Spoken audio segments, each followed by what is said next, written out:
Hello, welcome to the 7 o'clock news on Channel 4. I'm Warren, and today's news is: a brawl broke out when Senator Charles Sumner made a speech about anti-slavery, which Congressman Preston Brooks highly took offense to. Brooks approached Sumner, who was quietly sitting at a desk, and after Brooks expressed his feelings, he attacked Sumner with a very heavy cane. The senator tried as hard as he could, but could not escape, and resulted in being heavily blinded by his own blood. To continue, the presidential election is coming to a close, with candidates James Buchanan of the Democratic Party, John C. Fremont of the Republican Party, and Millard Fillmore of the Know Nothing Party. We have just gotten the results of this heated election, and it looks to be that James Buchanan is our new president. With 174 electoral votes, John C. Fremont took second with 114, and Millard Fillmore with 8. Buchanan will soon take office with John Cable Breckinridge as his faithful vice president. The Dred Scott case is a story on everyone's minds nowadays. Born as a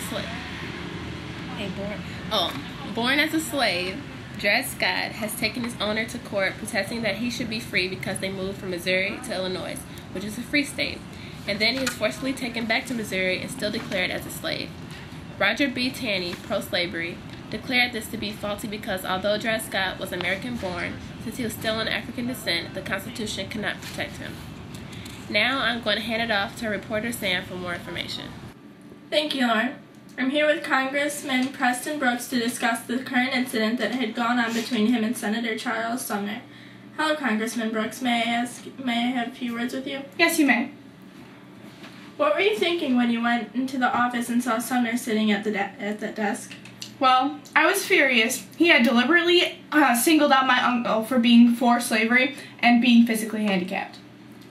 But instead of beating him senselessly, why not challenge him to a duel? That was my first instinct, but after conversing with my colleague Lawrence M. Keat, he clearly stated that dueling was for gentlemen and that Sumner had the social status of a drunkard. So you see, dueling was pointless. Keat had a very good point. And that's what makes Sumner less on the social scale than you are? I mean, you're both very important men in our nation. Due to Sumner's coarse language during his speech, he had shown himself not to be fit to be a gentleman. Well, thank you, Mr. Brooks, for that lovely interview. You're quite welcome. I'm here now with our new president, James Buchanan. Hello, Mr. President. Well, I'm certainly going to have to get used to being called that now. Oh, yes, you are. So how do you feel about winning the election? Slightly shocked, considering I was in England at the time of the Kansas-Nebraska debate, even though I was not planning on running. Well, how do you know that being in England at the time has affected the way you'll be as president? I don't think that aspect will have much of an effect on my presidency, but did not keep me from being persuaded from one side or the other during the debates. I very much hope that I will be a great president.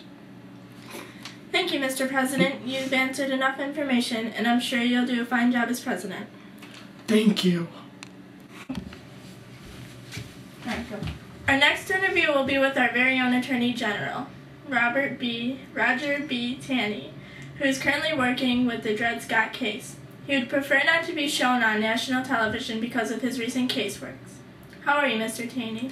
I'm just fine, thank you. Is it all right if I ask you a few involving the case? That's fine. Thank you. Is your views on slavery